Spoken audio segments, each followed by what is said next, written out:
Hello नमस्कार दोस्तों। Teaching with Shivam में आप सभी का हार्दिक स्वागत है। आज हम जो आपसे बात करेंगे वो बात करेंगे सीटेट हिंदी पेडागोजी 2022 भाषा विकास का अध्यापन। और भाषा विकास का अध्यापन होता है, इसमें भाषा के भाग आते हैं। भाषा और भाषा की प्रकृति, इसके बारे में हम पिछली कक्षाओं में बता चुके हैं। आज हम आपसे जो बात करेंगे वो भाषा के भाग। तो भाषा के कितने भाग होते हैं और भाषा के कितने भाग होते हैं और कैसे कैसे होते हैं, इसके बारे में हम आपसे विशेषकर चर्चा करेंगे। तो भाषा का पहला भाग होता है स्वनिम।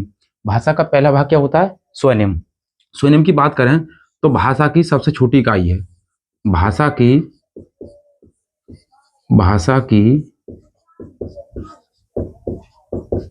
सबसे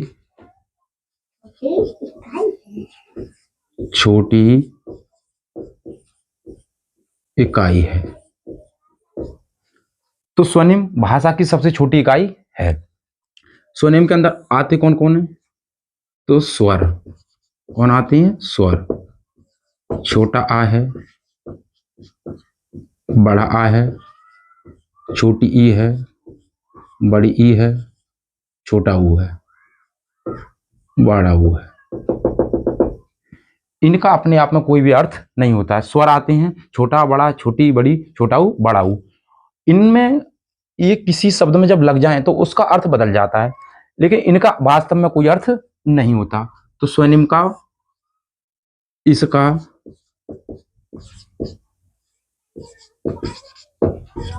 स्वयं का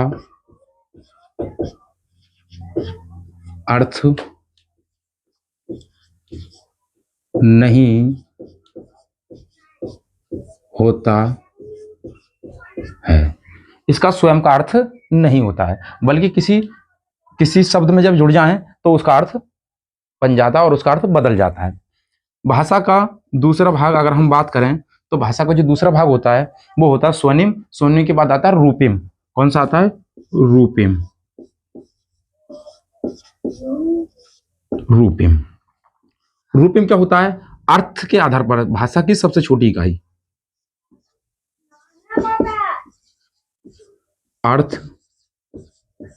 के आधार पर भाषा की सबसे छोटी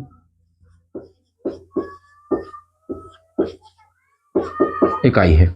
अगर सीटेट के अंदर आपसे पूछे तो भाषा की सबसे छोटी इकाई कौन सी है तो स्वनिम। अगर पूछ ले अर्थ के आधार पर भाषा की सबसे छोटी इकाई कौन सी है तो वो है रूपिम। क्यों है रूपिम? कि जैसे एक मान के चलें, एक शब्द लेते हैं हम, इसमें एक हमने शब्द लिया प्रतिदिन। प्रतिदिन। प्रतिदिन।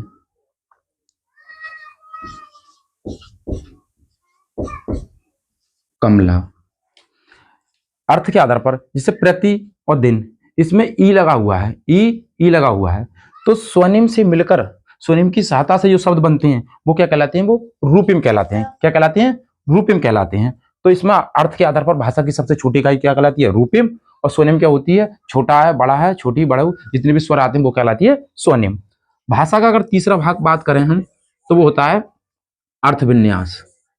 कौन सा होता है? अर्थ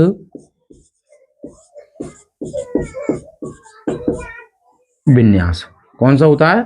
तीसरा होता है हमारा अर्थविन्यास। अर्थविन्यास की हम बात करें तो अर्थविन्यास क्या होता है? कि शब्दों का अर्थ वो हो, शब्दों का अर्थ क्या हो? समान हो, शब्दों का अर्थ क्या हो? सही हो। तो अर्थविन्यास के अंदर बात करें हम किसकी? जैसे जैसे जैसे मीरा खाना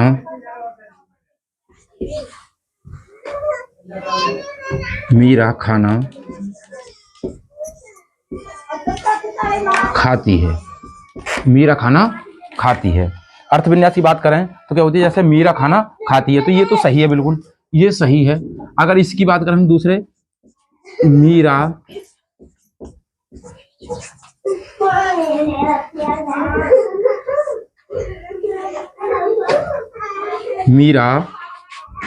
मीरा खाना पीती है। तो ये वाक्य की दृष्टि, ये अर्थ की दृष्टि से क्या है, गलत है। ये अर्थ की दृष्टि से क्या है, गलत है। क्यों? क्योंकि खाना जो है वो खाया जाता है, ना कि पिया जाता है। इसी प्रकार से हम बात करें दूसरा उदाहरण है इसी के बारे में।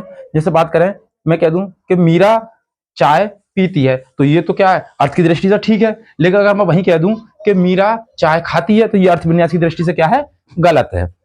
भाषा का जो चौथा भाग होता है वो हमारा कौन सा होता है, वाक्य विन्यास। कौन सा होता है भैया, वाक्य विन्यास। कौन सा होता है, वाक्य विन्यास। वाक्य विन्यास में क्या होता है, जैसे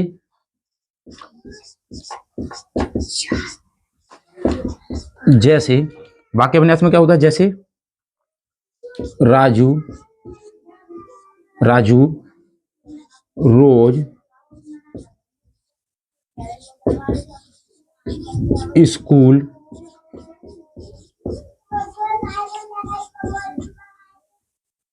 जाता है।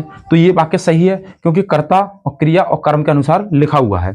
तो वाक्य विन्यास, इसका क्रम जो होता है वो सही लिखा हुआ होना चाहिए। कर्ता, क्रिया और कर्म के अनुसार लिखा हुआ होना चाहिए। तो ये वाक्य विन्यास क्या है, सही है। अगर मैं इसको ऐसे लिख दूं, राजू रोज जाता